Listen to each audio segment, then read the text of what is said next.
Hey guys, it's Tracy. So I wanted to put together a video today to go over frequently asked questions that I get from you guys, and also to just share a little bit more information about myself. And I realize that I haven't really gotten too specific about who I am and what I do in my background, and we're going to be spending so much time together on the PCT here in just a couple weeks. I thought that it would be nice to be a little bit more personable with you guys. So I just recently hit 1,000 subscribers, and I just wanted to say a huge thank you to each and every single one of you. And I just am so excited to have you on this journey with me, and I truly appreciate that you're interested in following along and seeing what I do out there, and just your support and your nice words and constructive criticism and the helpful advice that I get from everybody. I just appreciate every single one of you, and if you haven't subscribed yet, make sure that you do. I'm going to be putting daily videos out from the PCT once I'm out there, and so I just look forward to having you all along with me. So let's get started with information about me. I am 48 years old. I have been married to my husband Michael for 23 years. We have two boys, Jacob and Lauren. Lauren is my oldest, and he just got married in December. Jacob, my youngest, is 19 this coming week, and he is going to UTSA here in San Antonio. So they're both adults doing their own thing. My background is in wildlife biology, and I specialize in ornithology, which is the study of birds. So I worked at the San Diego Zoo Safari Park for many years as a senior bird keeper, and then when we moved here to San Antonio, I got a job as bird department manager at the San Antonio Zoo. So I've worked with over 300 species of birds, many conservation programs such as California condors, Micronesian kingfishers, Mauritius pink pigeons, Guam rails, Atwater prairie chickens, whooping cranes. Anyway, there's many programs and just many amazing species that I've had the privilege to work with. So I also raise birds at home. I have Pacific parrotlets, and I raise babies for people that are interested in having hand-tamed parrotlets. And so people will get on my waiting list, and then when I have babies available, they get to pick and choose them, and then get to watch them from, you know, being really tiny to the time they're ready to leave at 60 days old.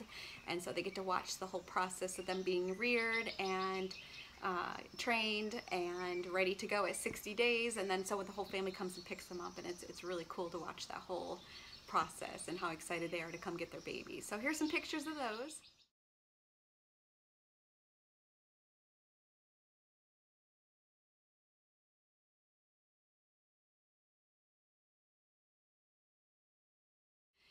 I think the hard part for me is staying focused on actually getting some miles in each day, because I'm going to be distracted by every little thing I see, and you know, I can have fun just watching ants, so should be interesting to see what I hone in on, so you guys will get to see that, and I'll definitely share as much as I can with you guys. So it's going to be a fun time, so I'm excited, and I'm excited to share it with you guys. So one question that I get asked the most is definitely, am I hiking alone?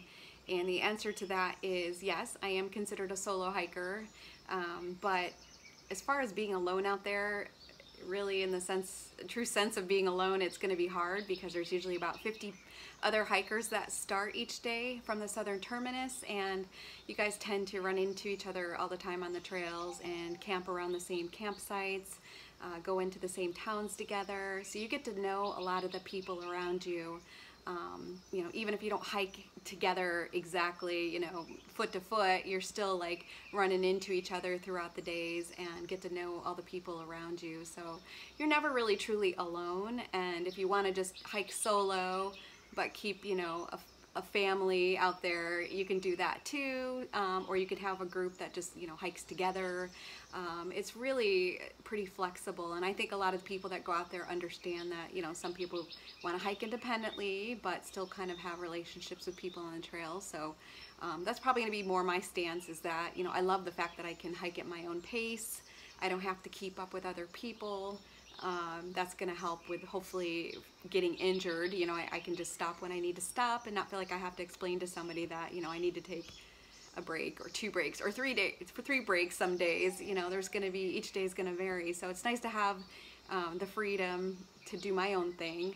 And then also, if I need to go into town and take a day off or a 0, I'm able to do that and not worry about, you know, somebody else waiting around for me. There's definitely benefits to hiking alone or solo, but again, I'm very open to having a trail family as well, and you know, hopefully creating lifelong friends out there. That's one of the, I think the biggest things that people talk about are the memories that they have with, you know, all the people that they meet out there and the relationships that they build and lifelong friends that they make. So I'm definitely open to all that, and I'm just kind of going to go with the flow. I'm not putting any expectation on myself going out there, and that's part of the excitement of it all. So I'm just going to let things happen as they happen and just try to enjoy each day as it comes and what it presents. So another question that I get asked is, am I going northbound or southbound? I am going northbound, so I'll be starting at Campo, California at the Mexican border, and my plan is to do a continuous through hike, 2,650 miles all the way to the Canadian border. So I'll be going through California, Oregon, and Washington. You know, there could be some possible issues with snow in the Sierras, but we'll figure that out when we get there. I'm not trying to plan for any flip-flopping or detours around any of that sort of thing just yet.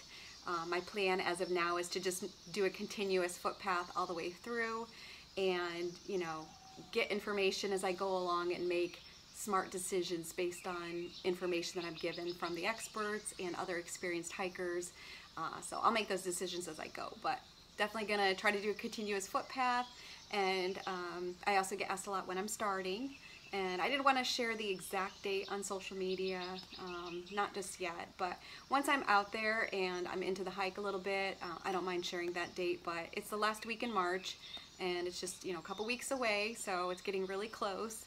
And I'm just ready to get out there and get started. So all this planning and gear reviews and just the logistics behind everything, you know, this whole process started months and months ago, and I'm just, you know, excited to get out there and get started. So next question is, how have I prepared my body and my mind for the PCT? And I prepared my body by, I've started training my body or conditioning several months ago, and I did a little bit of insanity workouts just for the cardio and overall conditioning. But mostly I've just been hiking with my fully loaded backpack and using all my gear as far as my footwear, my socks, the clothing that I'm planning on using, and I've just been trying to hike, gradually increasing my mileage over the months, and I've worked my way up to, I usually do anywhere from 8 to 15 miles several times a week. And so I feel like I've gotten myself in pretty good condition for the PCT, and again, everything's been really gradually. I also incorporate a lot of stretching before, during, and after any hikes that I do, and that's something that I will continue to do on the PCT to just kind of go at my own pace, and I think that's what's going to really help me just be able to listen to my body and take as many breaks as I need to along the way. So as far as preparing myself mentally for the PCT, one of the things that I did was reading the Pacific Crest Trials, and it's just a great book that goes over different strategies and things that you're probably going to encounter on the trail as far as, you know, your way of thinking and things, common obstacles that hikers run into along the way, and the common pitfalls, and then ways to overcome them. So it's great to just arm yourself and read this and have a plan in mind already for when you run into days that are just really hard, or you can tell that you're kind of in a downward spiral as far as your negative thinking goes. You know, this book gives you kind of like, you'll have a plan of action in place, so when things start to kind of go down for you, you can just pick yourself back up and remember the strategies that you have to overcome those things. And, you know, another important thing is just to remember to rest and recover and to nourish your body properly. A lot of times, you know, when you're feeling really down or depressed out there, or just, you know, not feeling like you want to continue, it's probably your body's just exhausted and it's not feeling like it's, you know, getting what it needs.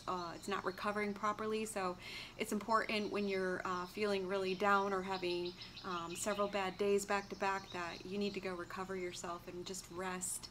And a lot of times just that alone is going to lift your spirits and probably give you, you know, motivation to continue forward. So another question that I get asked a lot is, what are my reasons for hiking the Pacific Crest Trail? Why am I doing this?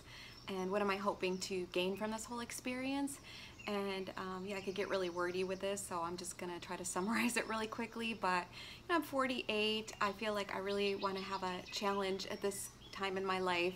I've been living very comfortable and afraid to get out of my comfort zone, especially the last several years, and really haven't been challenging myself enough mentally or physically. I really want to learn to be comfortable with just being by myself and not always having my family around or somebody else to support me. You know, I've always had my kids around me. I've always been married my whole adult life, and I got married very young, had kids really young, so I've never really had an opportunity to be on my own as an adult. So it's almost like I'm a teenager leaving home for the first time. That's really going to help me grow in my confidence and, you know, in so many different ways. Another reason I want to do this is learn to just, you know, get over worrying about the future and just to worry about today, taking care of each day as it comes and enjoying it for what it has to offer you and its lessons and experiences. And I really just want to live moment to moment on the PCT, and I hope that that kind of trains my brain to bring that back to my civilized life as well, so that I learn to just enjoy the here and now and stop worrying about tomorrow or next week or next year. I think lastly also being out there is going to help me to really sort through what it is I want to do with this second half of my life, and feel like I want to do different things in my life as far as career, and this really just gives me an opportunity to kind of look at everything, reflect on my life and what it is I think I want to do with my future. So I'm hoping that this time away from everything I've been doing here just allows me to concentrate more on that as well, and just make sure that going into the second half of my life that, you know, I'm making some good decisions as far as, you know, where I want to focus myself in my career. Those are the things in a nutshell what I'm hoping to gain from the PCT. It obviously goes a little bit deeper than that, but that just gives you an idea of kind of where my mindset is at going into this. So someone recently asked me how am I planning on filming and editing my videos, and I plan on just using my iPhone 7 Plus for doing the video recordings. I might take some pictures with my iPhone, but I think the majority of my still shots are going to be with my Canon G7X Mark II camera. That takes really amazing pictures, and especially night photos. I love taking pictures of night sky specifically, but it's going to definitely pick up more detail than my iPhone will. I'm going to use a combination of my iPhone and my G7X Mark II digital camera. As far as editing goes, I plan on just using iMovie. That's what I've used so far for all the videos that I've created, and it's super simple to use. It's not complicated. My videos are going to be pretty basic. I'm not doing any fancy productions. Not going to be adding any music. If I do, it's just, you know, here and there, probably very neutral sort of things, but for the most part, I'm not going to include music in my videos, and I want to just kind of keep them simple. And that's mostly for me. When I'm out on the trail, I want to really enjoy the experience, and I don't want to feel like I'm putting hours into editing and that sort of thing. I'm a perfectionist by nature, and I could see where that would be, you know, an issue for me, is that, you know, I want everything to be perfect, and I have to understand that I just want to enjoy this experience, and I want you guys to see it for what it is and be okay with that. And you know, I'll try to put together the best videos that I can and the best clips, and just find the best subjects out there to record, and beautiful landscape, and talk about the trail, talk about my experiences. But again, it's going to be very raw footage, and I think it's going to make some great videos. So I feel confident in my ability to do those things, and just to keep it simple for myself. So as far as my food plans and my gear reviews, I've already done videos on both of those separately. So I will put the links in the description below. So if you're interested in seeing what my food plan and my resupply strategy is going to be on the PCT, then look in the description below. As far as my final gear review, I've already put that video out, included gear links so that you can follow the link for each item and check it out and get more descriptions and details and pricing and all that stuff on everything. So make sure you check out those links in the description below. That's it for the questions. If there's anything that I didn't cover that you're really interested in knowing about, then let me know in the comments below, and I'll be happy to answer those. I wanted to let you guys know that I've added a Facebook link to my channel, so take a look for that up on the banner at the top and click on that and request to join if that's something that you want to be part of. I created that mostly for my family and friends, so it's more of an intimate sort of group. But you guys are welcome to join that if you're somebody that's respectful and just really interested in getting more first-hand information. That's going to allow me to just kind of do quick updates for my family and friends when I'm not doing videos, or if there might be a delay in videos by a couple days depending on, you know, where I am with service and battery power and all those things. So anyway, that's just where I'm going to put more immediate information and posts for people. So if you're interested in joining that, then click on it and request, and I'll approve you for that. I am going to be setting up a fundraising page for the Parkinson's Foundation, and any donations will go directly through their website, and it's going to be in honor of my mother who passed away. She had Parkinson's, and it's something that I wanted to do in honor of her. And my mother is going to be with me in spirit on the PCT. I have her name embroidered on my backpack, and her trail name I've given her is Violet. But anyway, I'm walking in honor of my mother. And also I'm going to be carrying Debbie's heart on the PCT, and if you're following other thru-hikers, you may or may not have heard of her, but she is somebody that has been just in love with the Pacific Crest Trail and has followed other thru-hikers over the years, and she would love so much to be able to hike the PCT herself, but because of physical issues she's not able to do that, and it's something that she just really wants to do. So she reached out to our class of 2019 PCT thru-hikers and asked if anybody would be willing to carry her heart on the PCT, and I said that I would, and I will take her heart that she sent me, and I will take pictures and videos of that at different landmarks along the way, or anything that I would want her to see in my videos. So anyway, Debbie's heart is coming with me on the PCT, and I'm happy to do anything I can to make her feel great and feel like she's part of my journey as well. Thank you guys so much for joining in today, and I just again appreciate every single one of you, and we'll talk to you next time really soon. Bye bye. Look at all the cedar waxwings. How cool. Oh, there we go.